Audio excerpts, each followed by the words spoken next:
Hello friends, நான் உங்க web developer தமிழன். Welcome to HTML session part 4. இந்த வீடியோல என்ன பார்க்க போறோம்னா HTML டேக்ஸ்ல சில டேக்ஸை பத்தி தான் பார்க்க போறோம். அதுக்கு முன்னாடி என்னுடைய சேனல்ல ஈஸியா மொபைல்ல வெப் டெவலப்மெண்ட் கத்துக்கணும்னா என்னுடைய சேனலை மறக்காம சப்ஸ்கிரைப் பண்ணிக்கங்க.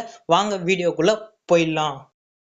இந்த இடத்துல ஃபர்ஸ்ட் ஆஃப் ஆல் நம்ம என்ன பார்க்க போறோம்னா பி டேகை பத்தி தான் பார்க்க போறோம். இந்த பி டேக்னா என்னன்னு சொல்ல போனோம்னா இது ஒரு பேராகிராஃப் டேக்னு சொல்லுவாங்க.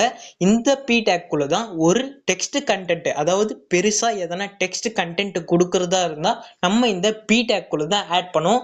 இந்த இடத்துல நான் இந்த பி டேக் ஒன்று கிரியேட் பண்ணியிருக்கேன். இந்த பி டேக்ல நான் ஒரு டெக்ஸ்ட் கண்டென்ட் ஆட் பண்றேன்.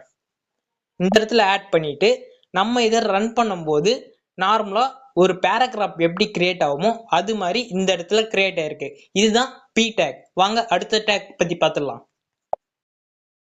அதுக்கு அடுத்த டேக்கா பார்த்தீங்கன்னா ஹெட்டிங் டேக்கை பத்தி தான் பார்க்க போறோம். இதுல 6 டைப்ஸ் இருக்கு.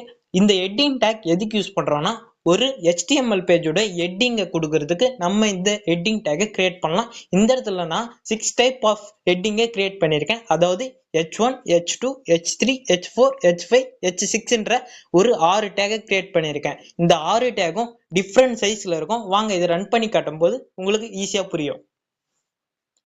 இந்த இடத்துல பாத்தீங்களா, அங்க கொடுத்த H1 டேக் பெருசாவும் போல்டாவும் ஃபர்ஸ்ட் லைன்ல கிரியேட் ஆயிருக்கு.